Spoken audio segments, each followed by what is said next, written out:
اگر آپ نے یہ سوال آپ کو اچنبے میں ڈالتا ہے کہ ہم بچوں کو موبائل سے کتنا دور رکھیں یا کیسے دور رکھیں، میں آپ سے ایک اور سوال پوچھتا ہوں، ایک فقرہ بولتا ہوں اور آپ مجھے اس فقرے کی جینون ہونے بتائیے کہ جینون ہے یا نہیں۔ بچوں کو تیز دھار چھری سے دور رکھیں، تو یہ فقرہ آپ کو کیسا لگتا ہے؟ کیا یہ دل کو مانتا ہے اس بات کو کہ ایک تیز دھار چاقو سے ایک بچے کو دور رکھیں؟ جی بالکل قابل فہم ہے، قابل فہم۔ لیکن آپ کے گھر میں تیز دھار چاقو موجود ہے، تو گھر میں چاقو کیوں ہے اگر اس کو دور رکھنا ہے بچوں سے؟ وہ اس لیے ہے کہ آپ کو سبزیاں کاٹنی ہوتی ہیں اور آپ کو پھل کاٹنے ہوتے ہیں۔ جب آپ نے سبزیاں اور پھل کاٹنی ہے تو آپ کو گھر میں چاقو رکھنا پڑے گا، لیکن وہ اس کو دیا جائے گا جس کو سبزیاں اور پھل کاٹنے آتے ہیں۔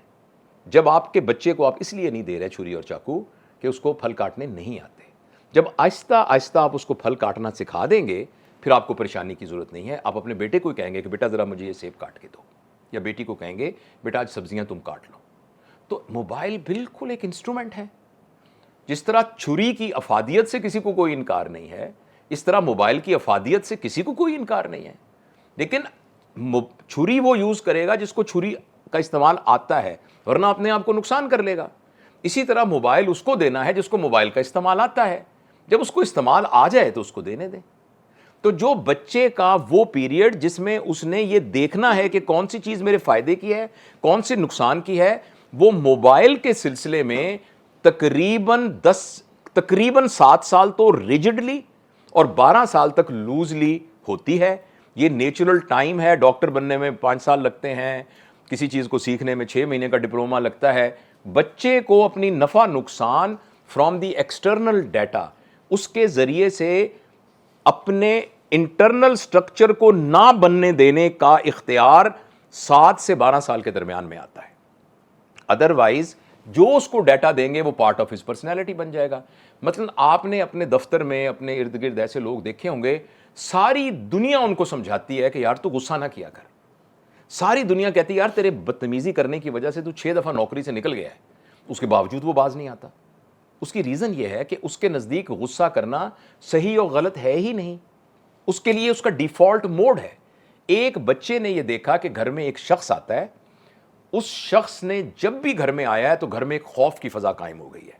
اس شخص نے ٹھڈا مار کے ہمیشہ دروازہ کھولا ہے، اور ذرا سی بات پر اگر مرچ زیادہ ہوتا ہے نا، چاول یا اس میں سالن میں نمک زیادہ ہوتا ہے تو پلیٹ نیچے وہ پھینک دیتے ہیں۔ 2 دفعہ اس شخص نے میری امی کے منہ پہ تھپڑ بھی مارا تھا، اور ہمیں تو وہ ہر وقت مرغا بنا کے چھانٹا مارتا ہے، اور اس شخص کا نام ہے ابو جان۔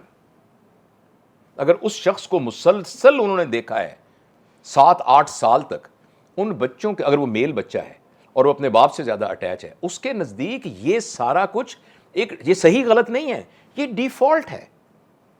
مرد کو ایسا ہی ہونا ہوتا ہے۔ وہ اسکول میں آ کے بچیوں کو بلی کرے گا، وہ دفتر میں جائے گا، اس کے دفتر میں فیمیل ملازمین ہوں گے، وہ ہمیشہ ان کے ساتھ بدتمیزی کرے گا۔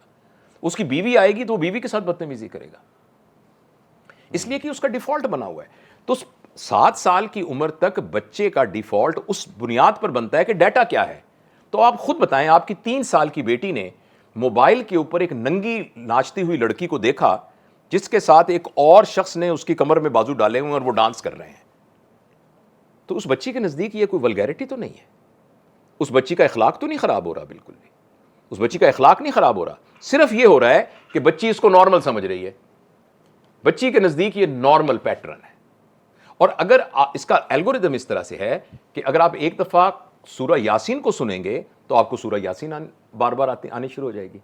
اگر آپ یہ ننگی ناچتی ہوئی عورت کو دیکھیں گے، ننگی ناچی، کیونکہ ان کا پرپز نہ آپ کو مسلمان بنانا ہے نہ آپ کو ولگر بنانا ہے، ان کا مقصد یہ ہے کہ ان کے نیچے جو اشتہار ہے نا، چونکہ آپ کی سائیکالوجی ہے کہ آپ ویڈیوز دیکھتے ہی سورہ یاسین کی ہیں، تو وہ جو نیچے اشتہار آ رہا ہے وہ آپ کے دماغ میں ڈالنا ہے۔ اور اگر آپ نے اس الگوریدم کے تحت کوئی ایسی چیز دیکھ لی جو آپ اپنے بچے کا مزاج نہیں بنا کے دینا چاہتے، تو اگر اس نے ایک دفعہ دیکھ لی تو اب شام تک 10 دفعہ آئے گی۔ تو اب بچے کا ابھی تک جو ڈیفنس کا سسٹم ہے وہ نہیں بنا ہوا جس میں وہ ڈیٹا کو فلٹر کر کے دیکھے گا کہ یہ صحیح ہے کہ یہ غلط ہے۔ جو ڈیٹا اس کے پاس آئے گا اس ڈیٹا کو اسی طرح قبول کر لے گا۔ تو اس لیے موبائل تو بالکل منع ہے، اور میں نے بہت ہی تحدیث بن نعمت کے طور پر عاجزی کے ساتھ میں عرض کر رہا ہوں کہ اپنے بچوں کے سلسلے میں تو میں نے بہت غلطیاں کی، اس وقت خیر موبائل ہوتے بھی نہیں تھے، لیکن اور میں نے بہت سی غلطیاں کی ہیں، اور میں ایکچولی پیرنٹنگ کی طرف آیا بھی اپنی غلطیوں کی وجہ سے ہی ہوں، کیونکہ مجھے احساس ہوا کہ یہ غلطیاں جو مجھ سے ہوئی ہیں وہ کوئی اور نہ کرے. لیکن اپنے گرینڈ چلڈرن کے سلسلے میں مجھے کچھ سمجھ آئی تھی، اور میں اپنے جو بچوں کو اور بچوں کے اسپاؤسز کو یہ بات بتا سکا. تو میں نے یہ دیکھا ہے کہ میرے تینوں جو گرینڈ چلڈرن ہیں وہ ان کو موبائل نہیں دیا گیا. اور میری جو پوتی ہے وہ ملک سے باہر رہتی ہے، ان کے ماں باپ کرکٹ کے بڑے شوقین تھے، انہوں نے ان کے سامنے ٹی وی نہیں لگایا. 2 سال تک بچی کے نزدیک موبائل کا نام تھا نو. موبائل کا نام نو تھا، موبائل نہیں تھا، اس کا نام نو تھا. کسی اور کوئی گھر میں مہمان آتے تھے، ان کی موبائل کی گھنٹی بجتی تھی تو وہ کہتی تھی آنٹی نو، کیونکہ موبائل نہیں تھا. 3 سال کے بعد پھر اس کو کنٹرولڈ وے میں موبائل دکھایا گیا، کنٹرولڈ وے میں. اب بائی دیٹ ٹائم اس کے اندر ایک چوائس ڈیولپ، اور وہ بھی پیرنٹل گائیڈنس کے ساتھ. 4 سال کے بعد بچہ موبائل جو بھی دیکھے گا، اگر تو کمیونیکیشن کے لیے دیکھ رہا ہے پرفیکٹلی فائن، اپنی خالہ سے بات کر رہا ہے، اچھا اس کا ہوم ورک اس کے اوپر آ رہا ہے اسکرین پر، پرفیکٹلی فائن، لیکن it has to be under parental guidance. پھر 7 سال کے بعد آپ جج کر لیں کہ آپ کے بچے کو چھری کے ساتھ سیب کاٹنا آ گیا ہے کہ نہیں آ گیا. جب آ گیا تو اس کو موبائل لے کے دے دیں.